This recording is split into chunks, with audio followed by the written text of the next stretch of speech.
సజీవుడా అని స్తోత్రాలు చెల్లించుకుంటున్నాం ప్రభా. ప్రేమించు దేవుడా, రక్షించు దేవుడా, సహాయం చేయవచ్చు కొండ బండ జీవజల నది అయినటువంటి మా గొప్ప తండ్రి, నీకు వందనాలు స్తోత్రాలు చెల్లించుకుంటున్నాం. ఎందరికో లేనటువంటి ఆధిక్యతను మా అందరికి అనుగ్రహించి ప్రభా, నీ ఉచితమైన కృప చేత ఈ 2024 సంవత్సరంలో ప్రవేశపెట్టడం అంత మాత్రమే కాకుండా ఆఖరి నెలలో ప్రవేశపెట్టావు ప్రభా. 11 నెలలు ప్రభా, ప్రతి విషయంలోనూ ప్రతి సందర్భంలోనూ మా వెన్నంటి ఉండి నడిపిస్తూ ప్రభా, డిసెంబర్లో ప్రభా మరి నేను తండ్రి 3వ తారీఖులోకి నువ్వు ప్రవేశపెట్టిన విధానాన్ని బట్టి నీకు వందనాలు స్తోత్రాలు చెల్లించుకుంటున్నాం. ఇదిగో ప్రభా, ఉదయ కాలం నుంచి ప్రభా నంతనే నీ బిడ్డలు ఎంతో మంది ప్రార్థించి ఉన్నారు.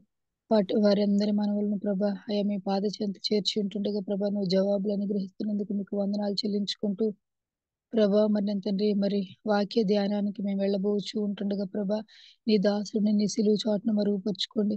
ప్రత్యేకంగా అప్పుడిని మీరు ఏర్పాటు చేసుకున్న విధానాన్ని బట్టి మీకు వందనాలు. ఆ బిడ్డకి మీ పిలుపునిచ్చి మీ యొక్క పనిలో ప్రభా నా తండ్రి సహాయం చేస్తూ తోడుగా ఉండి నడిపిస్తున్న విధానం బట్టి నీకు వందనాలు. ఆనాడు మోషేకు తోడై ఉండి బలమైన కార్యాలు చేయించు, యెహోషువకు తోడై ఉండి బలమైన కార్యాలు చేయించు, గిద్యోనికి తోడై ఉండి బలమైన కార్యాలు చేయించు, ప్రవక్తలకు తోడై ఉండి గొప్ప గొప్ప నీ మాటలను ప్రకటింపచేసావు ప్రభా. అందుని బట్టి నీకు వందనాలు చెల్లించుకుంటున్నాను. ఈ బిడ్డకు కూడా ప్రభనంతండి నిత్యము తోడై ఉండి ప్రభనంతండి నీ యొక్క కార్యాలని, నీ యొక్క మాటల్ని, అయా నీ యొక్క ఆలోచన విధానాన్ని, నీ యొక్క మనసుని ప్రభనంతండి అయా ఇదిగో ఈ ఉదయకాల సేవలో మాతో పంచుకోమని ప్రభా. అయా మేము బ్రతుకులాడుతూ ఉన్నాం ప్రభా. అయా వినగలిగిన చెవి, గ్రహించగలిగినటువంటి మనసు, ఆత్మ మాకు దయచేయమని వేడుకుంటున్నాం. అగ్ని వంటి నీ వాక్యాన్ని, హిమం వంటి నీ వాక్యాన్ని, బంగారం వంటి నీ వాక్యాన్ని, అయా తేనె వంటి నీ వాక్యాన్ని ప్రభనంతండి అయా మాకు వినిపింప చేసి నీరు కట్టి ఫలింప చేయమని వేడుకుంటున్నాం. నీ వాక్యపు వెలుగులో నడుచు వారంగా ప్రభనంతండి అందులో బందీలమై ఉండి వారులాగా అయా కుడి ఎడమలకు తొలగిపోని వారులంగా ప్రభా మేము ఉండడానికి సహాయం చేయండి. ఇదిగో ప్రభా, ఆత్మ ఖడ్గం వంటి ప్రభనంతండి ఖడ్గం అంటే నీ వాక్యం ప్రభా, రెండంచులు కలిగినటువంటి ఖడ్గం ప్రభా, అయా మాకును నీ బిడ్డకును ప్రభ పని చేయలాగున మీరు సహాయం చేయండి. బిడ్డ చుట్టూతో మీ కంచి వేయండి. బిడ్డ యొక్క ఆలోచన విధానం మీరు స్వాధీనపరచుకోండి. బిడ్డకి ప్రభ అయా మాట్లాడుటకు తగిన శక్తిని ప్రభనంతండి, సరి అయిన సత్తువుని ప్రభ, అయా మరి నాలుకలో స్పష్టతని మీరు అనుగ్రహింప చేయమని వేడుకుంటున్నాం ప్రభా. మీరే ఆ బిడ్డ చాటు నుండి ప్రభనంతండి అయా మీరే మాట్లాడమని, ఏ బిడ్డ ఏ హృదయంతో నీ పాద చెంత చేరి ఉన్నారు, ఆశపడిన ప్రాణాన్ని తృప్తిపరుస్తానన్నావు. కొండ గుహల్లో ఉన్నటువంటి లోయల్లో ఉన్నటువంటి సకల పక్షాదులను తృప్తిపరిచే దేవుడు నువ్వు. ఆహారంతో అనుదిన మన్నాతో మమ్మల్ని కూడా నువ్వు తృప్తిపరిచే దేవుడు అని ప్రభా. నీ వాక్కు చేత మేము బ్రతుకుతాం కనుక ప్రభనంతండి అటువంటి బ్రతికించే నీ వాక్యాన్ని ప్రభా మాకు వినిపింప చేస్తున్నందుకు మీకు వందనాలు చెల్లించుకుంటున్నాం ప్రభా. జ్ఞాపకం చేసుకోండి, సహాయం చేయండి. అయా ఆ శక్తిని మీరు కనుపరచిన ప్రతి ఒక్క బిడ్డలో ప్రభా ఆ శక్తిని దయచేయండి. ఇంకా లేవలేకున్న బిడ్డల్ని, నీ సన్నిధికి రాలేకపోయిన బిడ్డలు ప్రభా మీరు త్వరపెట్టి లేపి ప్రభా వాక్య సమయానికి ప్రభా వారు జూమ్ ఆన్ చేసుకోవడానికి కూడా మీరు కృప చూపించండి. అయా సమయం అంతటిని మీ చేతులకు అప్పగిస్తున్నాం. ప్రారంభ వాక్యము మొదలుకొని ప్రభా ఆఖరి ప్రభనంతండి ప్రార్థన వరకు కూడా వివేకం కలిగిన వారంగా ప్రభా అయా మేము ధ్యానించడానికి మాకు సహాయం చేయమని, మేము సరి చేసుకోవాల్సిన విధానాన్ని మాకు నేర్పించమని, నువ్వు ఆనాడు 7 సంఘాల్లో ప్రభా మారు మనసు పొందమని ప్రభా 5 సంఘాలకు నువ్వు సెలవిచ్చు. నీ చేత ఎన్నిక చేయబడినటువంటి సంఘాలు అయినప్పటికీ ప్రభా ఇంకా మారు మనసు పొందాల్సినటువంటి అయా ఎన్నో ఎన్నో ఎన్నో పరిస్థితులు, సందర్భాలు ఆ సంఘాల్లో ఉన్నాయని నువ్వు తెలియజేసావు ప్రభా. మరి మాలో కూడా మేము అనుదినం నిన్ను సేవించుచున్నప్పటికీ మలినం మాకు అంటుతూనే ఉంటది కనుక ప్రభా నీ వాక్యం చేత ఈ ఉదయకాల సమయంలో మమ్మల్ని కడగండి. మమ్మల్ని శుద్ధి చేసి మమ్మల్ని నిలబెట్టి స్థిరపరిచి మా అందరి ద్వారా మీరే సమస్త మహిమ ఘనత పొందుకోమని, నీ బిడ్డలకు కూడా ప్రభానండి తండ్రి నువ్వే సహాయం చేసి వాడుకోమని మా ప్రభును రక్షకును అయిన యేసుక్రీస్తు నామములో అడిగి బ్రతిలాడి వేడుకొంచున్నాం తండ్రి. ఆమేన్.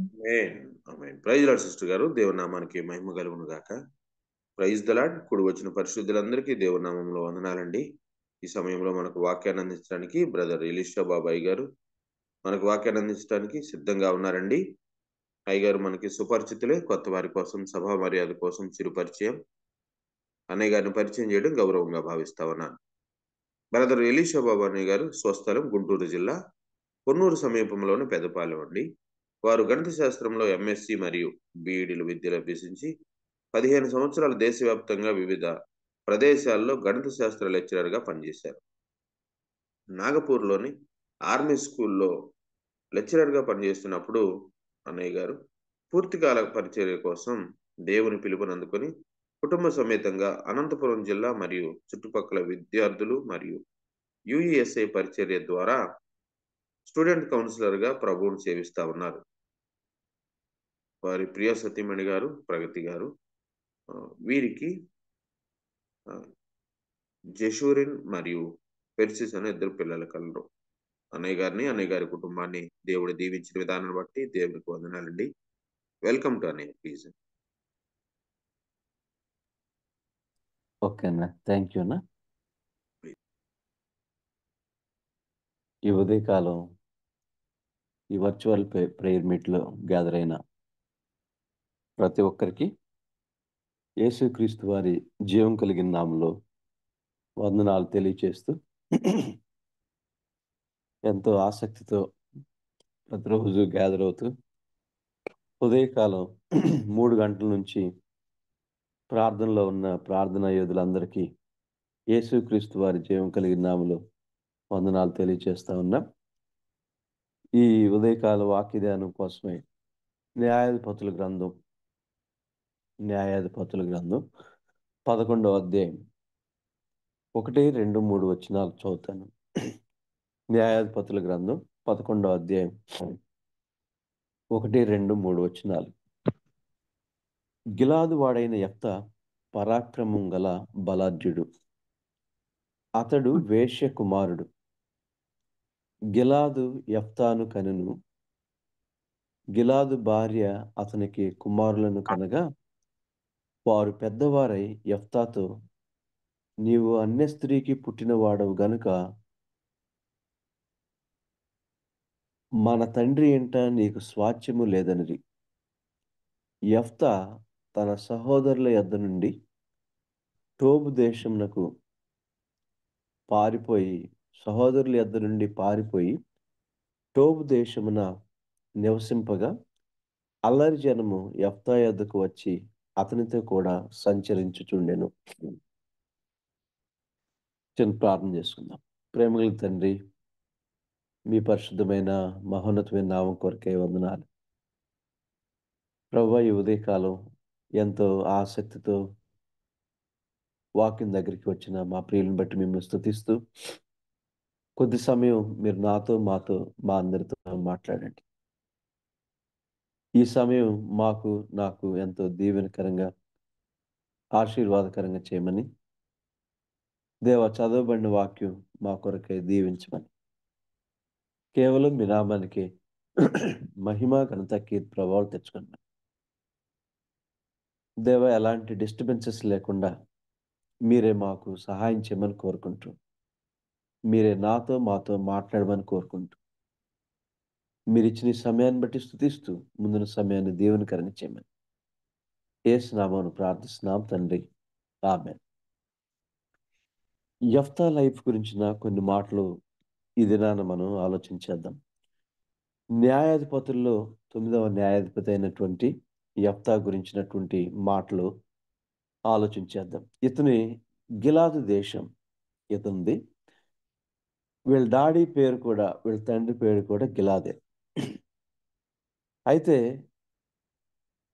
వాళ్ళ బ్రదర్స్ ఇతనితో ఏమంటారంటే, అరే నువ్వు అన్య స్త్రీకి పుట్టినవాడు కాబట్టి మన తండ్రి ఇంట నీకు స్వాస్థ్యం లేదు అని తను తరిమేస్తే, తను టోబు దేశం వెళ్ళి అక్కడ నివసిస్తూ ఉంటాడు. అక్కడ నివసిస్తూ ఉన్నప్పుడు అల్లరి జనం వచ్చి తనతో ఉంటారు. అయితే కొంతకాలానికి అమ్మోనీయులు ఇశ్రాయేలు మీదకి యుద్ధానికి వస్తారు. అమ్మోనీయులతో యుద్ధం చేసే ఆ బలాఢ్యుడు వీళ్ళలో ఎవరు లేకపోయిన దాన్ని బట్టి మళ్ళీ వీళ్ళు యెఫ్తా దగ్గరికి వెళ్ళి, బాబు నువ్వే వచ్చి మా మీద అధికారిగా ఉండు, ఇలా అమ్మోనీయులు మన మీదకి యుద్ధానికి వచ్చారు కాబట్టి ఒకవేళ యుద్ధంలో నిజంగా మనం గెలిస్తే నువ్వే మా మీద అధికారివై ఉంటావు అని ఇలా చెప్పి మళ్ళీ వెనక్కి తీసుకొచ్చినట్లు మనం ఈ స్టోరీలో మనం చూస్తూ ఉంటాం. ఇక్కడ అంటే యెఫ్తా గురించినటువంటి కొన్ని ప్రాముఖ్యమైన, అంటే నాకు అర్థమైన కొన్ని ప్రాముఖ్యమైన విషయాలు మీతో మాట్లాడటానికి ప్రయత్నం చేస్తాను. మొట్టమొదటిగా యెఫ్తాలో నాకు బాగా మంచి లక్షణం అనిపించిన ఒక మాట ఏంటంటే, 11వ అధ్యాయం చివరి వచనంలో ఒక మాట ఉంది. 11వ అధ్యాయం చివరి వచనం. 11వ అధ్యాయం 11వ వచనం. కాబట్టి యెఫ్తా గిలాదు పెద్దలతో కూడా పోయినప్పుడు జనులు తమకు ప్రధానునిగాను అధిపతిగాను అతన్ని నియమించుకునేది. అప్పుడు యెఫ్తా మిస్పాలో ఉన్న యెహోవా సన్నిధిని తన సంగతి అంతయు వినిపించెను. యెఫ్తా మనం ఇందాక చదువుకున్నట్లు పరాక్రమం కలిగిన బలాఢ్యుడే అయినా, చాలా శక్తిమంతుడే అయినా, ఏం పర్లేదు నేను వెళ్ళి యుద్ధంలో జయం సంపాదిస్తాను అని తొందరపడి వెళ్ళి యుద్ధం చేయలే అమ్మోనీయులతో. యుద్ధం చేయగలిగిన సామర్థ్యం కలిగిన వాడే, చాలా శక్తిమంతుడే. కానీ ఇమ్మీడియేట్‌గా వెళ్ళి అమ్మోనీయులతో వాళ్ళంతా మనం దేవుని బిడ్డలు. అసలు వాళ్ళకి మనకెక్కడ ఏం పర్లేదు. నేను వెళ్ళి యుద్ధం చేసేస్తాను. దేవుడు మనకి జయాన్నిస్తాడు అని ఎళ్ళిపోలా. వీళ్ళు తీసుకువెళ్ళి వాళ్ళ మీద ప్రధానిగా, అధికారిగా డిక్లేర్ చేసిన తర్వాత మొట్టమొదట తను చేసిన పనేంటంటే యెహోవా సన్నిధిని తన సంగతి అంతయు వినిపించెను. ప్రభువా! ఇది నా పరిస్థితి. నేనిలా ఉన్నా. నా పరిస్థితులు ఇలా ఉన్నాయి. నా ఫ్రెండ్స్ ఇలా ఉన్నారు. నా జీవితం ఇలా ఉంది అని మేబీ తన సంగతి అంతయు వినిపించెను అన్న దగ్గర నాకర్థమైన కొన్ని మాటలేంటంటే, తన జీవితాన్ని యథార్థంగా ప్రభువు దగ్గర పెట్టుంటాడు.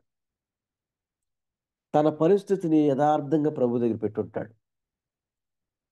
తర్వాత సంగతి అంతయు వినిపించెను అన్న మాటలో నాకేం అర్థమైందంటే, ఎక్కువ సమయం ప్రార్థన చేయటం. ఎక్కువ సమయం ప్రార్థనలో గడపటం అనేది ఇంకొకటి నాకు అర్థమవుతా ఉంది. సహజంగా ఈ రోజుల్లో మనం చూస్తా ఉన్నప్పుడు ఎక్కడ చూసినా గూడా హడావుడి ప్రేయర్ టైమ్స్, హడావుడి వాక్య ధ్యానాలు. ప్రార్థనకు అంత ప్రిఫరెన్స్ ఇస్తున్నట్లు మనం కొన్ని చోట్ల గమనించట్లేదు. మినిస్ట్రీ చేస్తానే ఉంటాం. మినిస్ట్రీలో పాల్గొంటానే ఉంటాం. But less prayer, less quiet time. Less prayer, less మౌన ధ్యానం. అంటే వాక్యాన్ని స్టడీ చేయటం. కాబట్టి యెఫ్తా నేను పరాక్రమం కలిగిన బలాఢ్యుడిని. ఏం పర్లేదు. నేనెళ్ళి యుద్ధంలో జయాన్ని సంపాదిస్తా అని నేను వీరుడిని, శూరుడిని, ధీరుడిని నేను వెళ్తాను అని అనలేదు. ముందు దేవుని దగ్గరికెళ్ళాడు. మరి ప్రభువా! ఈ అమ్మోనీయుల మీదకి వెళ్ళటం మీ చిత్తమేనంటావా? మీ చిత్తం కాదా? నేను వెళ్ళొచ్చా? ఇప్పుడు వెళ్ళొచ్చా? ఎప్పుడు వెళ్ళమంటారు? మేబీ ఏం చేశాడో మనకు తెలీదు గానీ, ఒక ప్రాముఖ్యమైన విషయం దేవుని దగ్గర విచారణ చేయటం. మనం చేసే ప్రతి పనిలో ఏదైనా ఒక వస్తువు కొనాలనుకున్నప్పుడు, ఏదైనా సంథింగ్ చేయాలనుకున్నప్పుడు, మన దగ్గర డబ్బులున్నాయి గాబట్టి కొనేద్దామా? లేపోతే మనకు ఆ స్తోమత ఉంది గాబట్టి చేసేద్దామా? అలా కాదు. అలా కాదు. ఒకవేళ మనీ జస్ట్ అది కొంత అమౌంటే అయినా కూడా, దానికి తగిన సఫిషియంట్ అమౌంట్ మన దగ్గరున్నా కూడా, ప్రభువా! ఇది ఈ సమయంలో మాకు అవసరమా? కాదా? ఇది కొనొచ్చా? కొనకూడదా? ఇది కొనటంలో మీ ఉద్దేశ్యం ఏంటి? అని మనం ఈ విషయాలన్నీ యెహోవా సన్నిధిని తన సంగతి అంతయు వినిపించేవారిగా, దేవుని చిత్తాన్ని తెలుసుకునేవారిగా, దేవుని చిత్తానికి ప్రాకులాడేవారిగా నీవు నేను మనందరం ఉండాలి. కాబట్టి ఈ మాటను మనం అర్థం చేసుకోవాలి. ఎందుకు యెఫ్తా ఇంతగా దేవుని సన్నిధిలో కనిపెడుతున్నాడు అనేది మనం అర్థం చేసుకోవాలి. మన దగ్గర ఉంది కాబట్టి పర్వాలేదు. ఐ కెన్, ఐ కెన్ అనుకోని ముందుకెళ్ళిపోవటం కాదు.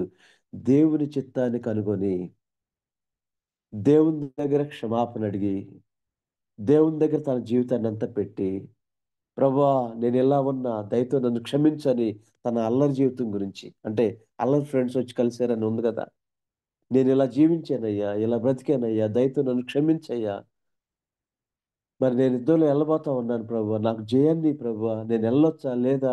ఏ టైంలో ఎళ్ళమంటావు? ఎలా ఎళ్ళమంటావు? అని ఎంత విచారణ చేసుంటాడో. ప్రియ స్నేహితులారా, ఏదన్నా ఒక పని చేసేటప్పుడు నేను చేయగలనులే, ఐ కెన్ ఐ కెన్ అని ముందుకు వెళ్తున్నామా? లేకపోతే దేవుని దగ్గర విచారించి ఆ పని చేయటానికి ఇష్టపడుతున్నామా అనేది యెఫ్తా జీవితంలో మొట్టమొదటిగా మనం అర్థం చేసుకోవాల్సినటువంటి విషయం. తర్వాత యెఫ్తా అమ్మోనీయుల రాజు వద్దకు దూతలను పంపి 12 నాకును నీకును మధ్య ఏం జరిగినందున నీవు నా దేశం మీదకి యుద్ధమునకు వచ్చున్నావని అడుగగా, అమ్మోనీయుల రాజు ఇశ్రాయేలీయులు ఐగుప్తులో నుంచి వచ్చినప్పుడు వారు అర్నోను మొదలుకొని ఎబ్బోకు వరకును యోర్దాను వరకును నా దేశంను ఆక్రమించినందునే నేను వచ్చి ఉన్నాను. కాబట్టి మనం సమాధానంగా ఉండునట్లు ఆ దేశములు మరలా మాకిప్పించమని యెఫ్తా పంపిన దూతలతో సమాచారం పంపించెను. ఇప్పుడు యాక్చువల్‌గా సరే దేవుని దగ్గర కనిపెట్టాడు.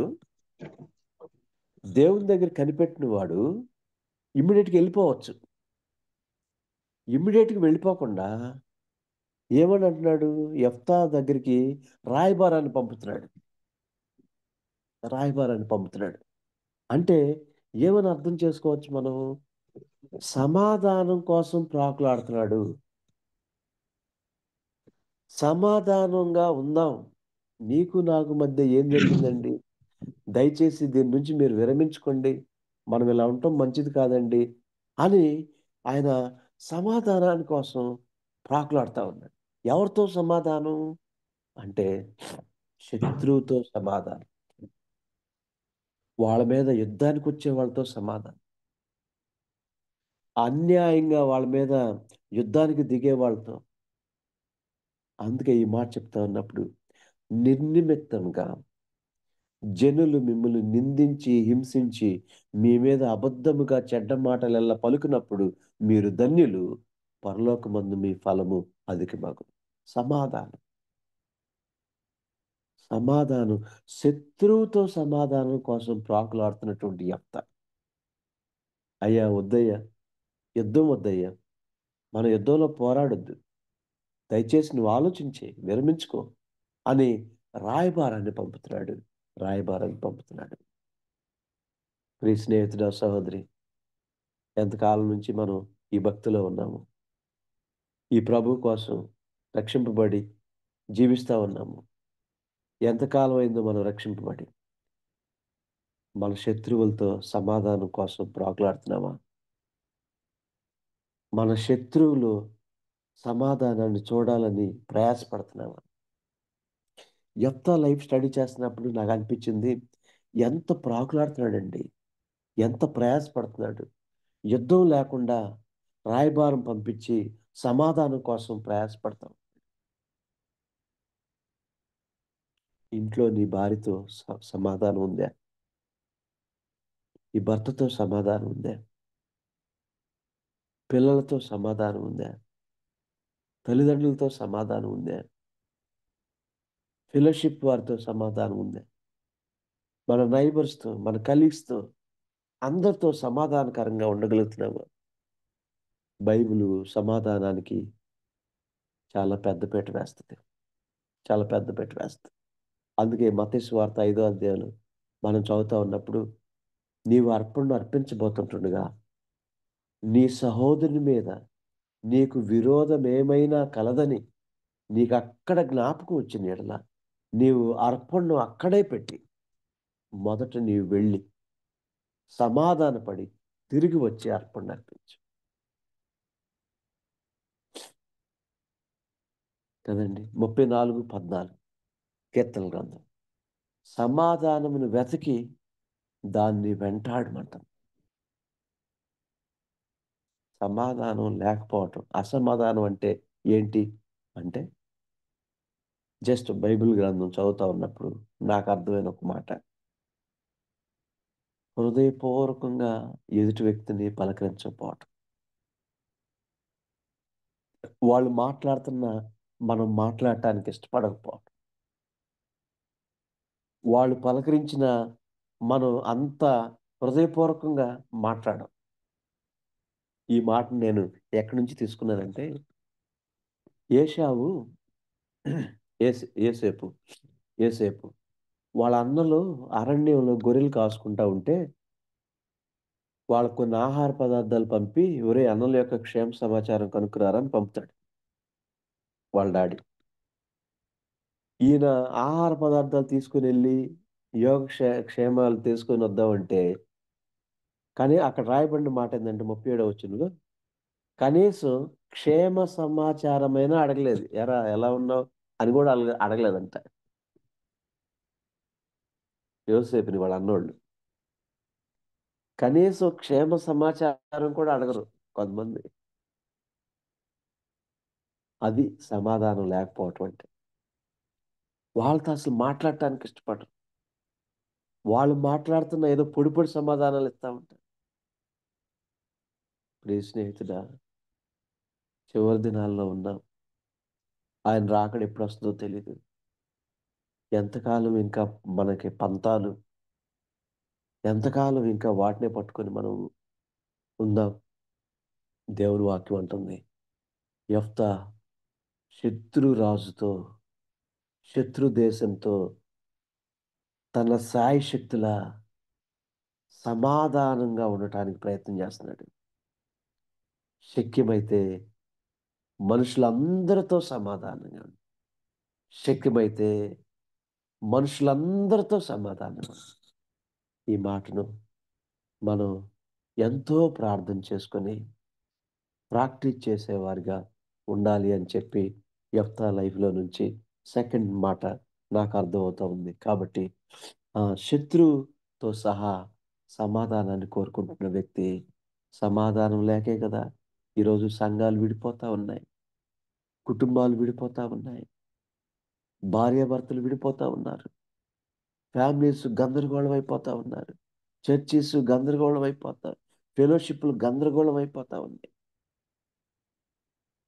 కాబట్టి అందరితో సమాధానంగా ఉండటం కోసం మనం యథార్థంగా ప్రార్థన చేసుకొని, యథార్థంగా సమాధానంగా ఉండటం కోసం ప్రాకులాడాలి. అందుకే సమాధానాన్ని వెతకి దాన్ని వెంటాడాలండి. మనమే కాబట్టి మన దేవుడు సమాధానకర్త అయిన దేవుడు. మనం ఈ క్రిస్మస్ సీజన్‌లో మనం చాలా సార్లు ఈ మాటని చెప్పుకుంటా ఉంటాం. సమాధానకర్త అయిన దేవుడు కాబట్టి మనం కూడా అందరితో సమాధానంగా ఉండాలి అని మాట్లాడతాం. రెండోది. మూడోది యెఫ్తాలో నాకు బాగా నచ్చినటువంటి లక్షణాలు 13-25 వరకు, 23 వరకు చదువుతా ఉంటే అక్కడ బాబు యాక్చువల్‌గా ఏం జరిగిందంటే అమ్మోనీయుల రాజుతో చెప్తా ఉంటాడు. మేము మీ ప్రదేశాలు ఆక్రమించుకోలా. ఏం జరిగింది అని చెప్తా ఉంటా ఆయన ఇశ్రాయేలీయులు మోయాబు దేశమునైనను, అమ్మోనీయుల దేశమునైనను ఆక్రమించుకోల. 15వ వచనం. ఇశ్రాయేలీయులు ఐగుప్తుల నుంచి వచ్చుచుండగా వారు ఎర్ర సముద్రం అరణ్యంలో నడిచి కాదేషునకు వచ్చిరి. అప్పుడు ఇశ్రాయేలీయులు ఏదోము రాజునొద్దకు దూతలు పంపి, బాబు నీ దేశంకున్న పోతాం. మేము అసలు ఏమి టచ్ చేయము. కొంచెం మాకు సెలవి అని ఏదోము రాజుని అడిగారు. ఏదోము రాజు దానికి ఒప్పుకోలి. తర్వాత మోయాబు రాజు వద్దకు కూడా దూతలు పంపి, బాబు జస్ట్ మేము మీ దేశం గుండా వెళ్తాం. అసలు మీ దేశంలో ఏమి టచ్ చేయం. కనీసం నీళ్లు కూడా టచ్ చేయం. ఏం చేయం. జస్ట్ మీ దేశం గుండా వెళ్ళటానికి చిన్న పర్మిషన్ అని అడిగితే వాళ్ళు కూడా ఒప్పుకోల. తర్వాత వాళ్ళు ఒప్పుకోకపోగా వాళ్ళేం చేశారంటే వాళ్ళ 20వ వచనంలో సీహోను ఇశ్రాయేలీయులు నమ్మక తమ దేశంలో బడి వెళ్ళనీయక జనులందరిని సమకూర్చి వారిని యాహసులో దిగి ఇశ్రాయేలీయులతో యుద్ధము చేశారు. యాక్చువల్‌గా మా వాళ్ళు యుద్ధం చేయాలనుకోలా. మా వాళ్ళు మీ దేశాన్ని ఆక్రమించుకోలా. జస్ట్ మోయాబు దేశం గుండా వెళ్ళటానికి, ఏదోము దేశం గుండా వెళ్ళటానికి జస్ట్ పర్మిషన్ అడిగారు. కానీ వాళ్ళు ఒప్పుకోల. సీహోనుని కూడా పర్మిషన్ అడిగితే ఆయన ఒప్పుకోకుండా మళ్ళీ మా మీదకి యుద్ధానికొచ్చాడు. మా మీదకి యుద్ధానికొస్తే ఏమైంది? మా దేవుడైన యెహోవా ఆ మాట ఎంత చక్కగా రాస్తారు కదా 21వ వచనం. అప్పుడు ఇశ్రాయేలీయుల దేవుడైన యెహోవా ఆ సీహోనును సమస్త జనమును ఇశ్రాయేల్ దేశముకు అప్పగింపగా వారు ఆ జనమును హతము చేసి తరువాత ఆ దేశ నివాసులైన మోయాబీల దేశమంతయు స్వాధీనపరచుకున్నారు. అంటే ఇక్కడ నేనేం చెప్పదలుచుకున్నానంటే మూడో లక్షణం, యెఫ్తాకి బైబిల్ హిస్టరీ బాగా తెలుసు. బైబిల్ హిస్టరీ బాగా తెలుసు. ఇశ్రాయేలీయుల హిస్టరీ బాగా తెలుసు. అందుకే అమ్మోనీయుల రాజుతో తను నీట్‌గా ఎక్స్‌ప్లెయిన్ చేస్తున్నాడు. బాబు, యాక్చువల్‌గా మేము రాలేదు. మేమసలు ఆక్రమించుకోవాలన్న ఉద్దేశ్యమే మాకు లేదు. బట్ యాక్చువల్‌గా what happened you don't know. Let me tell. నేను చెప్తాను, జాగ్రత్తగా విను అని చెప్తా ఉన్నాడు. మై డియర్ ఫ్రెండ్స్, ప్రియ సహోదరుడా, సహోదరి, రక్షింపబడి ఎంతకాలం అయింది? వాక్యాన్ని ఎలా స్టడీ చేస్తున్నాం మనం? వాక్యాన్ని బాగా స్టడీ చేయగలుగుతున్నామా? వాక్యానికి ఎంత ఇంపార్టెన్స్ ఇస్తున్నాం? బైబిల్ యొక్క హిస్టరీని బాగా అర్థం చేసుకోగలుగుతున్నామా? వాక్యాన్ని తృప్తికరంగా స్టడీ చేసే టైం ఉంటుందా? లేకపోతే హడావుడి జీవితంలో, బిజీ లైఫ్‌లో ఏదో అరాకొర చదువుకొని వెళ్ళిపోతా ఉన్నామా? వాక్యంతో తృప్తికరమైన సమయం, వాక్యం చేత హృదయాన్ని నింపుకోవటం, వాక్య సమృద్ధితో హృదయాన్ని నింపుకోవటం. హిస్టరీ తెలిసినటువంటి యెఫ్తాగా, బైబిల్ హిస్టరీ తెలిసినటువంటి యెఫ్తాగా ఇక్కడ మనకి మూడో లక్షణం కనిపిస్తా ఉంది. వా ఎంత చక్కగా చెప్తున్నాడు కదా! స్టార్టింగ్ నుంచి ఎండింగ్ వరకు ఎంత నీట్‌గా చెప్పుకుంటా వస్తున్నాడు. ఏ దేశం రాజుల దగ్గరికెళ్ళాడు, ఎవరెవరు ఏమేమి మాట్లాడారు, ఎవరెవరు ఎలా రియాక్ట్ అయ్యారు, ఎంత చక్కగా మాట్లాడారు. మన స్నేహితులు బైబిల్ నుంచి, మన హైందవ స్నేహితులు, హైందవ సహోదరులు ఏదన్నా ఒక ప్రశ్న అడిగితే దానికి వాక్యానుసారమైన జవాబు ఇవ్వటానికి మన దగ్గర జవాబు ఉందా? వాక్యాన్ని అంత తరోగా చదువుతున్నామా? అంత చక్కగా పఠించ పతి పటిష్ఠించాలని మనం ఆలోచన చేస్తామా? ఉదయకాలం అర్థం చేసుకుందాం. బైబిల్ యొక్క హిస్టరీ మనకు బాగా తెలియాలి. వాక్యాన్ని బాగా స్టడీ చేయాలి. అందుకే అసలు ఎటువంటి బెదురు లేకుండా, ఎటువంటి వెనక్కి తిరగకుండా చాలా నీట్‌గా one by one what happened అనేది చక్కగా ఎక్స్‌ప్లెయిన్ చేస్తాడు. అలా ఎక్స్‌ప్లెయిన్ చేయగలుగుతా ఉంటే దేవునికే మహిమ. ఒకవేళ అలా లేకపోతే ఇంకెంతకాలం? అర్థం చేసుకుందాం. వాక్యాన్ని బాగా స్టడీ చేద్దాం. వాక్యానికి ఆధారమైన కొన్ని పుస్తకాలు చదువుదాం. కామెంటరీస్‌ని చదువుదాం. హిస్టరీని బాగా తెలుసుకుందాం. అది మూడో లక్షణం యెఫ్తాలో నాకు బాగా కనిపించింది. నాలుగో లక్షణం ఏంటంటే, ప్రతి చోట ఆయన ఏమంటాడంటే, ఇశ్రాయేలీయుల దేవుడైన యెహోవా 21వ వచనంలో ఉంది. తర్వాత 23వ వచనంలో ఇశ్రాయేలీయుల దేవుడైన యెహోవా, మా దేవుడైన యెహోవా. తర్వాత 24వ వచనంలో మా దేవుడైన యెహోవా. అంటే ఏంటి? అంటే ఏం అర్థమవుతుంది? మా దేవుడైన యెహోవా, ఇశ్రాయేల్ దేవుడైన యెహోవా. అంటే he exalt the God's name. He glorifies God's name. అయ్యా, మేం కాదు, మా వల్ల కాదు. మా దేవుడైన యెహోవా ఇచ్చాడు. మా దేవుడైన యెహోవాయే. మేము ఏదైనా సంపాదించామంటే, ఏదైనా జయించామంటే, ఏదైనా ప్రాంతాలను ఆక్రమించుకున్నామంటే అదేదో మా శక్తి, మా ప్రయత్నాలు మేం కాదు. ఎక్స్‌క్లూజివ్‌గా దేవుడు మాకిచ్చిన కృప. మా దేవుడు మా పట్ల కనికరించిన మా పట్ల చూపించిన గొప్ప ప్రేమ. అణువణువున దేవుని నామానికే మహిమ తీసుకొస్తున్నాడు. ప్రియ స్నేహితుడా, సహోదరి, ఎన్నిసార్లు మన యొక్క జీవితం గురించి గొప్ప విషయాలు చెప్పుకుంటా. నేనే బ్రదరు, అసలు నేను ఇంకా ఇంకా బాగా చెప్తాను వాక్యం. ఇంకా బాగా పాడతాను. కాకపోతే కొంచెం అదే అట్లా అయిపోయింది. అసలు నేను సూపరు అని మనల్ని మనం హెచ్చించుకోవటానికి ప్రయత్నం చేస్తాం. మనల్ని మనం పొగుడుకోవటానికి, దేవునికి రావాల్సిన ఘనతను మన సెల్ఫ్ గ్లోరీకి అప్లై చేసుకుంటాం. బట్ యెఫ్తా మాత్రం ఎంత చక్కగా మా దేవుడైన యెహోవా అండి, మా ఇశ్రాయేల్ దేవుడైన యెహోవా, no no no no no మా దేవుడైన యెహోవా. మన జీవితాల ద్వారా అణువణువున దేవుని నామాన్ని మహింపరచగలుగుతున్నావా? దేవుని నామాన్ని హెచ్చించి పూజించి కనపరచగలుగుతున్నావా? లేకపోతే దేవునికి చెందాల్సినటువంటి మహిమను మనమే పొందుకుంటా ఉన్నావా? ఎలా ఉన్నాం మన జీవితాలు? ఆలోచించమని ప్రభు పేరట మనం చేస్తాం. అది నాలుగో విషయం. ఐదో విషయం, ఆయన ఏమంటున్నాడంటే, మా దేవుడైన యెహోవా మాకిచ్చిన స్వాస్థ్యాల్ని, కదా, 23 నుంచి మనం చదువుకుంటా ఉంటే, 23 నుంచి చదువుతున్నా. కాబట్టి ఇశ్రాయేల్ దేవుడైన యెహోవా అమ్మోనీయులను తన ఎదుట నిలవకుండా తోలివేసిన తరువాత నీవు దాన్ని స్వతంత్రించుకొందువా? నీవు స్వాధీనపరచుటకు కేమోషను నీ దేవత నీకిచ్చినది నీవు అనుభవించుచున్నావు కదా. మా దేవుడైన యెహోవా మా యొద్ద నుండి ఎవరిని తోలివేసెనో వారి స్వాస్థ్యం మేము స్వాధీనపరచుకుంటాం.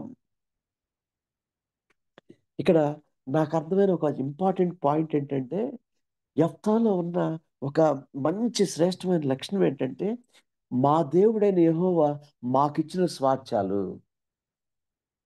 కాబట్టి దీన్ని మేము ఎవరికి ఇవ్వం.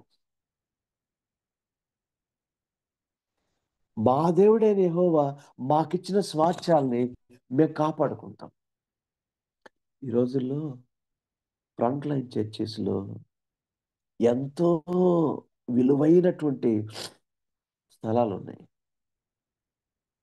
కానీ ఎంత బాధాకరమైన, మన హృదయాన్ని పిండేసే విషయాలంటే, మిషనరీస్ ఎంతో సాక్రిఫిషియల్‌గా ఇచ్చి దేవుని పరిచర్య జరగాలని ఇచ్చిన భూములను, స్థలాలను విపరీతంగా అమ్ముకుంటా ఉన్నారు. దేవుడిచ్చిన స్వాస్థ్యాలను కాపాడాల్సింది పోయి, దేవుడిచ్చిన స్వాస్థ్యాలను ఆహ్, దేవుడిచ్చిన స్వాస్థ్యాలను జయించాల్సింది పోయి, వాటిని అమ్ముకుంటున్నటువంటి పరిస్థితి, పోగొట్టుకుంటున్నటువంటి పరిస్థితి మనం ఈ దినాల్లో చూస్తా ఉన్నాం. ఎంత బాధాకరమైన విషయం. అందుకే నేను ఇలా అనుకున్నాను, దేవుడిచ్చిన స్వాస్థ్యాలను మనం కాపాడుకోకపోతే సాతాను రెడీగా ఉన్నాడు వాటిని క్యాచ్ చేయడానికి. దేవుడిచ్చిన స్వాస్థ్యాలను స్వాధీనపరచుకోకుండా ఎన్నాళ్ళు తడవ చేస్తామని యెహోషువతో మాట్లాడుతున్నాడు దేవుడు. ఇవన్నీ రెఫరెన్స్ చూపించట్లేదు, ఎందుకంటే టైం అయిపోయిద్దని నేను వాటి రెఫరెన్స్‌కి వెళ్ళట్లేదు. దేవుడిచ్చిన స్వాస్థ్యాలను నువ్వు స్వాధీనపరచుకోండి. ఎన్నాళ్ళు తడవ చేయదువు? ఎన్నాళ్ళు తడవ చేస్తారని ఇశ్రాయేలుతో ప్రభు మాట్లాడుతా ఉన్నాడు. ప్రియ స్నేహితుల, సహోదరి, దేవుడిచ్చిన స్వాస్థ్యాలను స్వాధీనపరచుకోకుండా, దేవుడిచ్చిన స్వాస్థ్యాలను కాపాడకుండా ఎంతకాలం వాటిని అలా వదిలేద్దాం? మనం స్వాధీనం చేసుకోకపోతే సాతానుడు స్వాధీనం చేసుకోవటానికి రెడీగా ఉన్నాడు. సత్యం తెలిసిన నేను మౌనంగా ఉంటే, సత్యాన్ని తెలియచేయాల్సిన నేను, మానవుడు ఎదుర్కొనే ప్రతి సమస్యకు పరిష్కారం యేసు ప్రభువులోనే ఉందని మనకు బాగా తెలుసు. సత్యం తెలిసిన నేను సత్యం ప్రబలాల్సినంతగా ప్రబలపోయిన దాన్ని బట్టే అసత్యం ప్రబలిపోతుంది. అసత్యం రాజ్యం వెళ్తుంది. దేవుడు మనకిచ్చిన స్వాస్థ్యాలను, మనకిచ్చిన వ్యక్తులను, మనకిచ్చిన ప్రాంతాలను ప్రార్థనతో పోరాడుతూ జయించే వారిగా మనం ఉండాలి.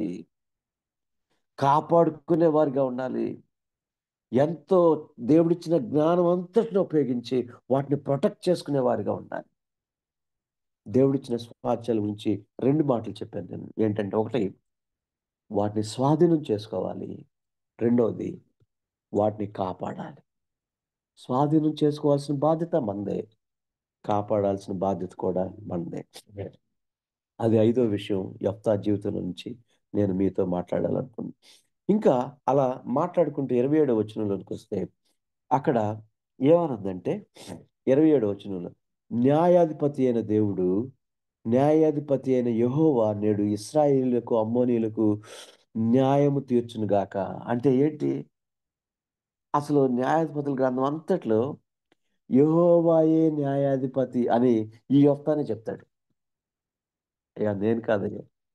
న్యాయాధిపతి అయిన దేవుడు మనకి న్యాయం తీరుస్తాడు. జాగ్రత్త. గాడ్ ఇంటర్ఫియరెన్స్‌ని కోరుకుంటున్నాడు. ప్రభువా, you can interfere. I am unable to deal it. I am unable అని దేవుణ్ణి ఇంటర్ఫియర్ చేస్తున్నాడు. మన ప్రతి ఈవెంట్‌లో ప్రభువుని ఇంటర్ఫియర్ చేసేవాళ్ళలాగా నీవు నేను ఉన్నామా? చెప్పాల్సినవి చాలా ఉన్నాయి కాబట్టి కొంచెం ఫాస్ట్‌గా ముందుకు వెళ్తా ఉన్నాను. కాబట్టి ఈ మాటల్ని ఆలోచించేద్దాం.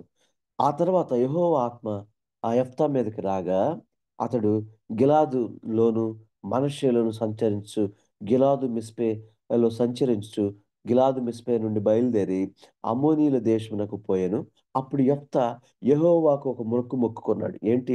నేను అమ్మోనీయుల యొద్ద నుండి క్షేమంగా తిరిగొచ్చినప్పుడు నన్ను ఎదుర్కొనుటకు నా ఇంటి నుండి బయలుదేరినదేదో, నా ఇంటి ద్వారం నుండి బయలుదేరి వచ్చినదేదో అది యెహోవాకు ప్రతిష్ఠితమగును మరియు దహన బలగును అని ఆ దహన బలిగా అర్పిస్తానని ఒక ఓవ్ చేసుకుంటాడు. ఒక నిబంధన చేసుకుంటాడు. నిబంధన చేసుకున్నటువంటి వాడిగా ఇక్కడ కనిపిస్తాడు.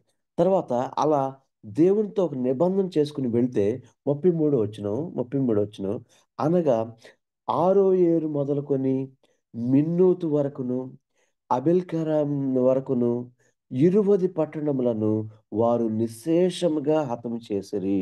ఇట్లు అమ్మోనీయులు ఇశ్రాయేలీయుల ఎదుట నిలవకుండా అణిచివేయబడిరి. ఒక్క వ్యక్తి ప్రభు కోసం నిలబడి 20 ప్రాంతాలను నిశ్శేషంగా చేయించాడు. 20 పట్టణాలు జయించాడు. అమ్మోనీయులు అణుపబడ్డారు.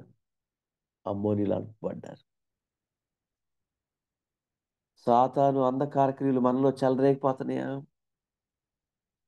అపవాద తంత్రాలు చెలరేగిపోతా ఉన్నాయా? వాటిని అణపగలిగే వారిగా మనం ఉండగలుగుతున్నామా? అర్థం చేసుకుందాం ఈ ఉదయకాల సమయంలో. అర్థం చేసుకుందాం వాక్య వెలుగులో మన జీవితాన్ని. అంధకార క్రియలు విచ్చలవిడిగా చెలరేగిపోతా ఉంటాయి.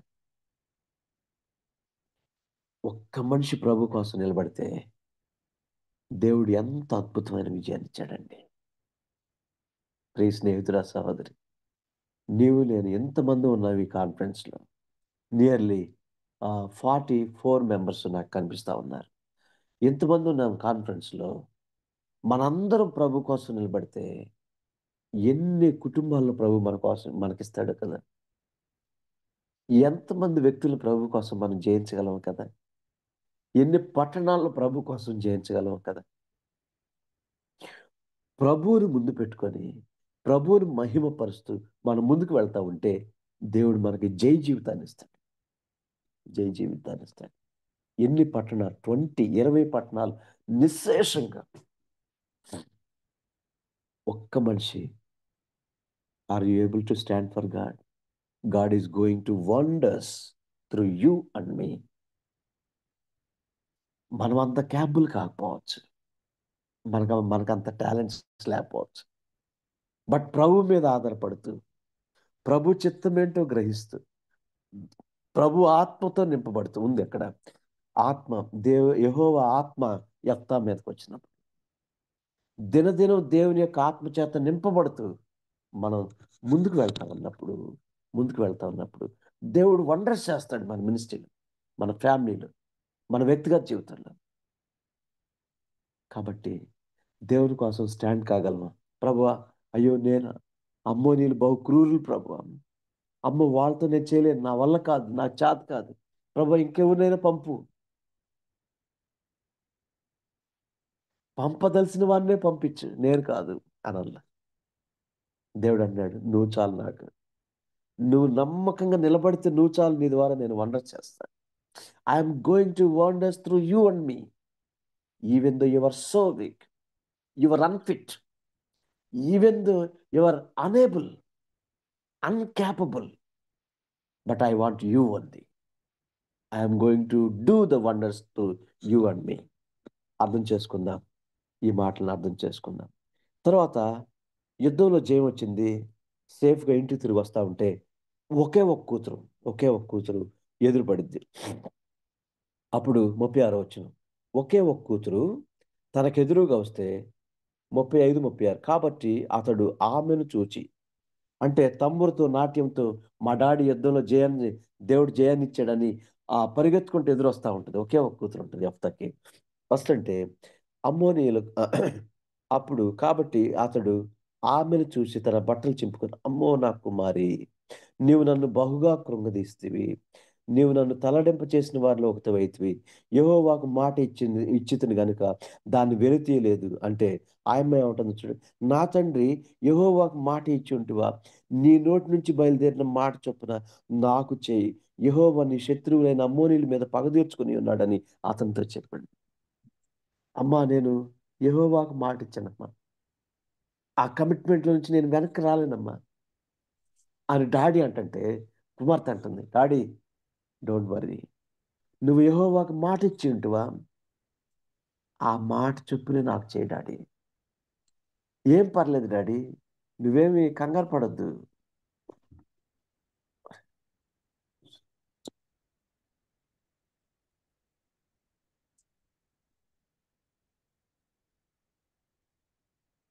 సారీ.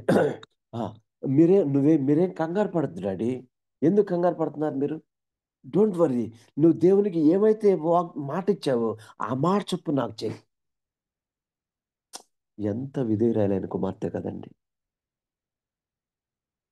ఇంకా అంతేకాకుండా ఆమె ఏముంటదంటే, నాకు 2 మంత్స్ టైం ఇయ్యి, నేను వెళ్ళి నా చెలికత్తెలతో ప్రలాపించడానికి ఒక 2 మంత్స్ టైం ఇయ్యి నాకు, నేను కొండల మీదకెళ్ళి ప్రలాపించేస్తాను. ఆ తర్వాత నువ్వు దేవునికి మొక్కుకున్నది నీ ఇష్టం, నువ్వు చేసేయి. అంతేగాని దాని నుంచి నువ్వు బయటకు రావద్దు. ప్రాణాలు పోతున్నా కమిట్మెంట్‌లో నుంచి బయటికి రాలేదండి యెఫ్తా. ఒకవేళ డాడీ కమిట్మెంట్‌లో నుంచి బయటకొస్తున్నా, డాడీ నువ్వు నీ కమిట్మెంట్‌లో నుంచి బయటికి రావద్దు డాడీ, నువ్వు అలాగే నీ కమిట్మెంట్‌లో కంటిన్యూ అవ్వు డాడీ అని చెప్పే కూతురు. తర్వాత తన కన్యత్వం గురించి 37వ వచనంలో అందుకు ఆమె, నా కొరకు చేయవలసిందేమనగా 2 నెలలు నన్ను విడువుము, నేనును నా చెలికత్తెలు పోయి కొండ మీద ఉండి నా కన్యత్వము గురించి ప్రలాపించెదనని తండ్రితో చెప్పగా, ఆమె పొమ్మని చెప్పి 2 నెలల వరకు ఆమెను పోనిచ్చెను. గనుక ఆమె తన చెలికత్తెలతో కూడా పోయి కొండల మీద కన్యత్వం గురించి ప్రలాపించెను. 2 నెలలు అయిన తర్వాత తిరిగొస్తే ఆయన మొక్కుకున్న మొక్కు ఆమెకు చేసినట్టు మనం చెప్తాం. 40వ వచనంలో ఏమనుందంటే, ఆమె పురుషుని ఎరుగనే లేదు. ప్రతి సంవత్సరం ఇశ్రాయేలీయుల కుమార్తెలు 4 దినాలు గిలాదు వాడైన యెఫ్తా కుమార్తెను ప్రసిద్ధి చేయుటకద్దు. కన్యత్వం గురించి ప్రలాపించటానికి యెఫ్తాలాగే తన జీవితం అంతా ప్రభు దగ్గర పెట్టి, ప్రభువా నేను మీకోసం ఇలా జీవించాను. మేబీ అక్కడ తప్పు చేసి ఉండొచ్చు, ఇలా చేసి ఉండొచ్చు, ఇలా చేశాను, దయతో నన్ను క్షమించు ప్రభు. ఎందుకంటే మేబీ ఆ చిన్న పాపకి ఏమని అవగాహన అంటే, దేవునికి అర్పించేది ఏదైనా పరిశుద్ధమైనది అర్పించాలి. యెఫ్తా ఎవరండి? ఒక వేశ్య కొడుకు. ఒక వేశ్య కొడుకు. కానీ తన కుటుంబాన్ని ఎంత చక్కగా దేవుని యందు భయభక్తులు పెంచాడో కదా! కుమార్తెకు ఎంత అవగాహన వచ్చిందో కదా! డాడీ నువ్వు నన్ను అర్పించు, బట్ ఇప్పుడే కాదు. ఒక 2 మంత్స్ టైం ఇయ్యి. ఎందుకంటే దేవునికి అర్పించేది ఏదైనా పరిశుద్ధమైనది ఉండాలి కదా! కాబట్టి 2 నెలల్లో నేను వెళ్లి నా కన్యత్వం గురించి ప్రలాపిస్తాను ప్రభు దగ్గర. క్షమాపణ అడుగుతాను. ప్రార్థన చేసుకుంటాను. దేవుని కోసం దేవుని ఎదుట నేను చేసిన తప్పులన్నీ ఒప్పుకొని పరిశుద్ధపరచుకుంటాను. ఆ తర్వాత నువ్వు నన్ను బలర్పించు. ఎంత అవగాహన అండి. ఎంత అవగాహన. మనకుందా మన పిల్లలకుందా ఈ అవగాహన? ఇలాంటి అవగాహనతో మన పిల్లల్ని మనం పెంచుతున్నామా? ఏదో ఊరికే క్యాజువల్గా ఒక భక్తి అనే మోసలో పెరుగుతున్నారా? కొంతమంది పిల్లలు అసలు మందిరాలకే రారు, చర్చికే రారు. మీరు వెళ్ళండి, మేము వస్తాం తర్వాత అంటారు. మాట వినరు. వాళ్ళకి చిన్నప్పటి నుంచి విని విని వెక్స్ అయిపోతాడు కొంతమంది. భక్తిలో జీవితాలు మార్చుకోవడానికి ప్రయత్నం చేయాల్సింది రివర్స్ అయిపోతూ ఉంటారు. ప్రియ స్నేహితుల సహోదరి, ఎలా ఉంది మన కుటుంబాలు? ఎలా పెంచుతున్నాం మన పిల్లల్ని మనం? ఇక్కడ నాకు 2 విషయాలు అర్థమైనాయి. ఆ అమ్మాయి చేసిన పాపం కోసం మేము ప్రలాపించి ఉంటుంది ఒకటి. రెండోది, ప్రభువా నా ద్వారా, నా డ్రెస్ ద్వారా, లేకపోతే నేను ఫ్యాషన్స్‌గా తయారైన దాన్ని బట్టి, నాకు తెలియకుండా నా ద్వారా ఎవరైనా పాపానికి లోనయ్యారేమో వాళ్ళని కూడా క్షమించు. కొన్నిసార్లు కొంతమంది, అందరు కాదులెండి, ఇంట్లోనే పిచ్చోళ్ళలాగా ఉంటారు.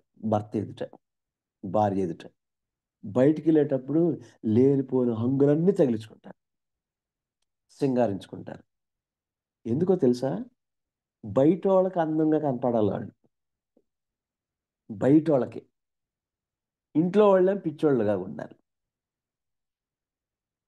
ఏదో ఎప్పుడు ఆహ్, అంత అందవిహీనంగా అలా ఉంటాం. బయటికి వెళ్ళి రెడీ అవ్వటం తప్పు అని నేననను, కానీ ఏ ఉద్దేశంతో రెడీ అవుతున్నావు అనేది చాలా ప్రాముఖ్యం. బహుశా నీకు నాకు తెలియకుండా నీ డ్రెస్ స్టైల్ కొంతమందిని పాపం చేయటానికి ప్రేరేపించింది. నీకు తెలియకుండా నువ్వు రెడీ అయ్యే విధానం కొంతమంది పాపానికి అట్రాక్ట్ అవ్వటానికి దారితీస్తుందేమో. ఈ రోజుల్లో ఏం చెప్దాం డ్రెస్ స్టైల్ గురించి? అర్థం చేసుకుందాం. ఈ మోడర్నిజంలో మోడర్న్ కల్చర్ మనకు కూడా వచ్చింది. బైబిల్ కల్చర్ కాకుండా మోడర్న్ కల్చర్‌ని బాగా అడాప్ట్ చేసుకుంటా ఉన్నాం. ఎలా ఉన్నాయి మన డ్రెస్ స్టైల్? మన ఎలా మనం రెడీ అవుతా ఉన్నాం? ఏ రెడీ అయ్యే ఉద్దేశ్యం, దాని వెనక ఉద్దేశ్యం ఏంటి? అర్థం చేసుకోమని. బహుశా ఈ అమ్మాయి, ప్రభువా నా వల్ల బై నోయింగ్, అన్నోయింగ్ ఎవరైనా వాళ్ళు పాపంలో పడి ఉంటే వాళ్ళని కూడా క్షమించు అనే మాట నాకెందుకో సడన్‌గా గుర్తొచ్చింది. జ్ఞాపకం వచ్చింది. అర్థం చేసుకుందాం ఈ ఉదయకాల సమయం. దేవుని వాక్య వెలుగులో ఆ అమ్మాయి గురించంట 4 రోజులు, ప్రతి సంవత్సరం 4 రోజులు వాళ్ళు గొప్ప విందు చేసుకుంటారు, పండగ చేసుకుంటారు. పురుషుని ఎరుగనే లేదు. ఈ మాట చాలా రేర్‌గా కొంతమందికి ఉపయోగించారు కదా బైబిల్‌లో. మరియ గురించి అదే మాట రాస్తారు. కన్యత్వాన్ని కాపాడుకుంది. మన పిల్లలు, ఈవెన్ మ్యారేజ్ అయినోళ్ళు కొంతమంది రకరకాల అడ్డదారులు దొక్కుతున్నారు. భార్యని కాకుండా ఎవరెవరినో ఇష్టపడుతున్నారు. భర్తని కాకుండా ఎవరెవరినో ఇష్టపడుతున్నారు. రకరకాల అడ్డదారులు దొక్కుతా ఉన్నారు.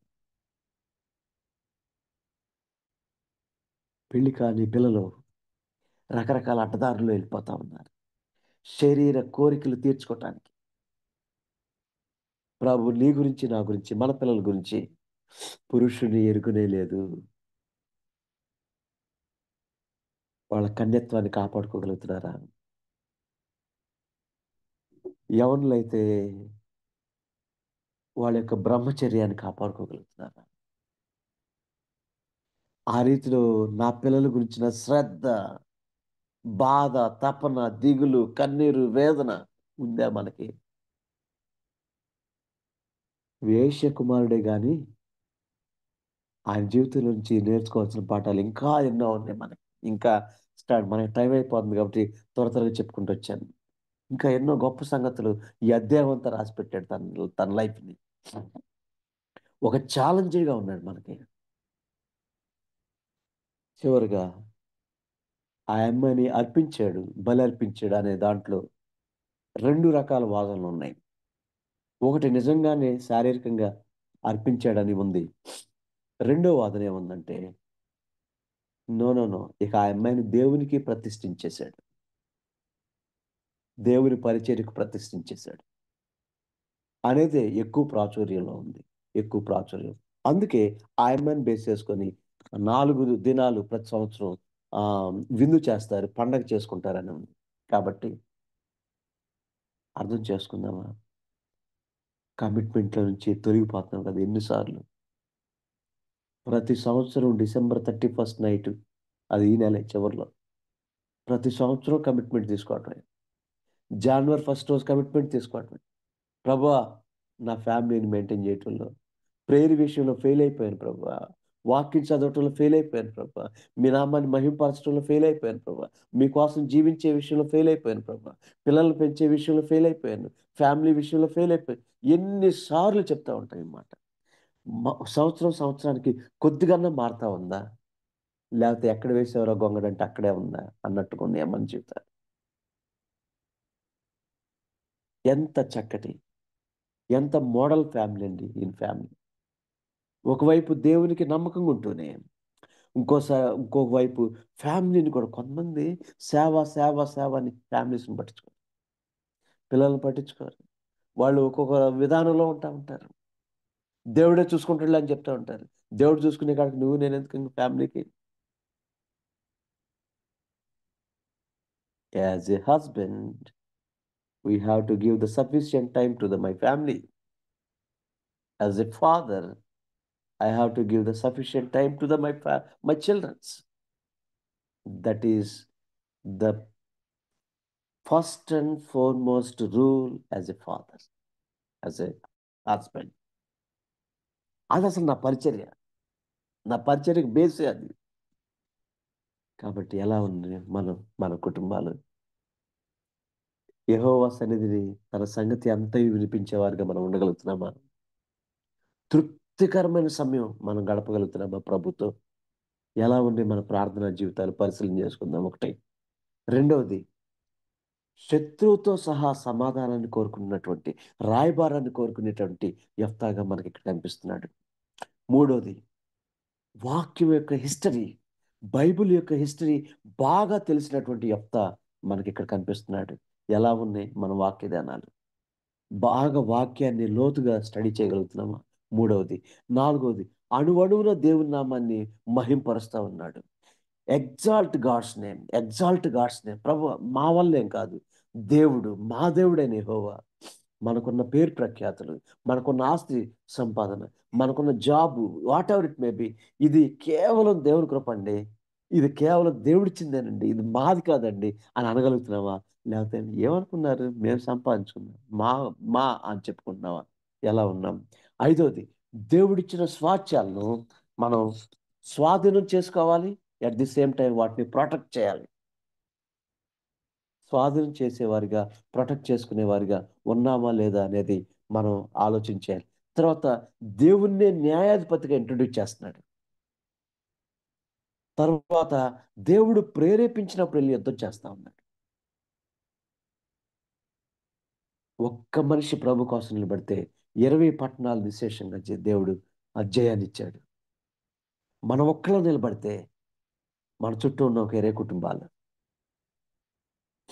మన చుట్టూ ఉండే మన కలీగ్స్, వాళ్ళు ప్రభు దగ్గరికి వస్తారు. ఏంటి యథార్థమైన భక్తి? ఏంటి ఎంత నమ్మకత్వం? ఏంటి ఎంత పరిశుద్ధంగా జీవించడం? ఎంత బ్యాలెన్స్డ్ లైఫ్ ఏంటి? నిన్ను చూసిన వారు, నన్ను చూసిన వారు మన దేవుని దగ్గరికి పరిగెత్తుకుంటూ రావాలి. మన దేవుణ్ణి ప్రస్ఫుటం చేసేవారిగా నీవు నేను ఉండాలి. అది ఆరో విషయం. తర్వాత దేవునితో ఒక నిబంధన చేశాడు. ప్రాణాలు పోయే పరిస్థితి వచ్చిన కమిట్మెంట్ నుంచి బయటకు రాలేదు యెఫ్తా. వాట్ ఏ వండర్ఫుల్ కమిట్మెంట్ అండి. ఎన్నిసార్లు కమిట్మెంట్స్ తీసుకుంటున్నావు కదా? ఎన్నిసార్లు వాక్యం విన్నప్పుడు నేను అలా ఉండాలి, ఇలా ఉండాలి, అలా జీవించాలి, ఇలా జీవించాలి అనుకున్నాము. ఏదో 4 రోజులు అలా ఉండి మళ్ళీ వెళ్ళిపోతున్నాం వెనక్కి. కన్సిస్టెన్సీ లేదా? ఇంకెప్పుడు వస్తుంది మనకి కన్సిస్టెన్సీ? అర్థం చేసుకుందాం. కుటుంబాన్ని కూడా చాలా చక్కగా దేవుని యందు భయభక్తులు కలిగి పెంచాడు. కుమార్తె ఎంత విధేయత చూపిస్తుందో కదా! డాడీ నువ్వు దేవునికి సెలవిచ్చావా? నువ్వు సెలవిచ్చిన మాట చొప్పున చెయ్యి. ఎంత విధేయురాలైన కుమార్తె కదా! మన పిల్లలు మనకు విధేయులు అవుతా ఉన్నారా? మన పిల్లలు మన మాట వింటున్నారా? లేకపోతే అయ్యా మా పిల్లలు మా మాట వింటలేదయ్యా, ఏం చేయాలో అర్థం కావట్లేదయ్యా, చేతులు కాలిన తర్వాత ఆకులు పట్టుకునే పరిస్థితి వస్తుందా? చిన్నప్పటి నుంచి గారాబంగా పెంచి నిన్న ఒక ఒక బ్రదర్ షేర్ చేస్తా ఉన్నాడు. వాళ్ళ డాడీ అంటే ఏటీఎం కార్డు కూడా ఇచ్చేసాడంట కొడుకు మీద ఉన్న ప్రేమతో. వాడు విచ్చలవిడిగా తాగుడుకు అలవాటు పడిపోయి, పాపాలకు అలవాటు పడిపోయి, వాడు విచ్చలవిడిగా తయారయ్యాడని తెలిసి ఏటీఎం కార్డు తీసుకుంటే సూసైడ్ చేసుకుని చచ్చిపోయాడు. ఏటీఎం కార్డు ఇవ్వటం ఎందుకు? వాడు విచ్చలవిడిగా తయారయ్యేటట్టు ఆ ప్లాట్ఫామ్ను క్రియేట్ చేయటం ఎందుకు? అంత గారాబంగా పెంచడం ఎందుకు? ప్రాణం తీసుకునే పరిస్థితి ఎందుకు? ముందేమో ఎంత గారాబంగా పెంచుతారు కొంతమంది, అందరు కాదులేండి, సారీ ఏమనుకోవద్దు, అందరు కాదులేండి, కొంతమంది ఎంత గారాబంగా పెంచుతారు. వాళ్ళకి ఏది కావాలంటే అది, నో నో నో, ఏది కావాలంటే అది ఇవ్వద్దు. వాళ్ళకి ఏది అవసరం అది ఇవ్వండి. వాళ్ళకి ఏది అవసరం అదే ఇద్దాం. మన దగ్గర ఉన్నా కూడా అంతవరకే ఇద్దాం. లిమిటెడ్గా ఇవ్వటం నేర్చుకుందాం. క్రమశిక్షణలో పెంచడం నేర్చుకుందాం. మనకు విధేయత చూపిస్తున్నారా మన పిల్లలు? ఎంత ప్రాణాలు పోతున్నాయి అని తెలిసినా కూడా విధేయత. యెఫ్తా కుమార్తె. నా కుమార్తెలు కుమారులు ఎలా ఉన్నారు? పురుషుని ఎరుగునే లేదండి. ఒకే ఒక కుమార్తె అండి. కన్యత్వాన్ని కాపాడుకుంటున్నారు మన పిల్లలు. నిన్న ఒక బ్రదర్ షేర్ చేస్తూ ఏమంటాడంటే 17 ఇయర్స్కే 15 ఇయర్స్కే నా కన్యత్వాన్ని పోగొట్టుకున్నాను, నా బ్రహ్మచర్యాన్ని పోగొట్టుకున్నాను అని లోకంలో ఉన్న కొంతమంది చాలా తేలిగ్గా ఈజీగా షేర్ చేస్తున్నారట. ఎలా ఉన్నారు మన పిల్లలు? గమనించగలుగుతున్నామా? ప్రార్థన అనే కంచె వారి చుట్టూ వేయగలుగుతున్నామా? ప్రొటెక్ట్ చేయగలుగుతున్నామా? యెఫ్తా ఒక వేశ్య కుమారుడే గాని నిన్ను నన్ను ఛాలెంజ్ చేస్తున్నాడు. నీ ఫ్యామిలీని నా ఫ్యామిలీని, నీ ప్రేయర్ లైఫ్ని నా ప్రేయర్ లైఫ్ని, నీ వాక్యధ్యానాన్ని నా వాక్యధ్యానాన్ని ఛాలెంజ్ చేస్తా ఉన్నాడు. అర్థం చేసుకుందాం ఈ మాటలని. అర్థం చేసుకొని ఈ మాటల ప్రకారం జీవించడానికి ప్రయత్నం చేద్దాం. అలాంటి కృప పరిశుద్ధాత్మ దేవుడు మనందరికీ ఇవ్వాలని ప్రార్థన చేసుకుందాం. ఎవరైనా ఒకళ్ళు ఈ మాటల గురించి ప్రార్థన చేసి ఇప్పుడు వచ్చి, thank you so much for giving this wonderful opportunity to me. God bless you all. Thank you Elisha Babu garu. చాలా చక్కని వాక్యాన్ని యెఫ్తా గురించి, ఆయన జీవితంలో నుంచి మరి చాలా ఛాలెంజింగ్ పాయింట్స్ మా మధ్యలో పంచుకున్నందుకు వర్చువల్ ప్రేయర్ ఫ్యామిలీ తరఫున మీకు ప్రత్యేక వందనాలు తెలియజేస్తున్నానండి. మరి అందరూ జాగ్రత్తగా విన్నారని ఆశపడుతున్నాను. యెఫ్తా జీవితం మనకు నేర్పించే పాఠాలు చాలా అమూల్యమైనవి కదండి. చాలా చక్కగా వివరించారు. దాంట్లో ఒక 4-5 పాయింట్స్, అంటే మన ప్రతి సంగతి దేవునికే చెప్పాలని యెఫ్తా సమాధానం కోసం ప్రాకులాడాడండి. యెఫ్తాకి ఇశ్రాయేలీయుల హిస్టరీ మొత్తం బాగా తెలుసు. యెహోవాని కనపరిచాడు. తన స్వాస్థ్యాన్ని ఎవ్వరికి ఇవ్వటానికి ఇష్టపడలేదు. స్వాధీనం చేసుకున్నాడు, ప్రొటెక్ట్ చేసుకున్నాడు. న్యాయాధిపతి అయిన దేవుడే న్యాయం తీరుస్తాడని గ్రహించాడు. స్టాండ్ తీసుకున్నాడండి, జయజీతాన్ని పొందుకున్నాడు. దేవునికి అర్పించేది ఏదైనా సరే పరిశుద్ధమైనదే అర్పించాలని మనకు మరొక్కసారి హెచ్చరిక చేశారు యెఫ్తా జీవితం ద్వారా. చాలా చక్కగా వివరించారండి. ఆ మిమ్మల్ని బట్టి దేవుని స్తుతిస్తూ వర్చువల్ ప్రేయర్ ఫ్యామిలీ తరఫున మీకు ప్రత్యేక వందనాలు తెలియజేస్తున్నానండి. మన మధ్యలో ఉన్న పాస్టర్ తోట బాలస్వామి గారు ముగింపు ప్రార్థన, పరలోక ప్రార్థన ఆశీర్వాదం ఇవ్వాల్సిందిగా కోరుతున్నానండి.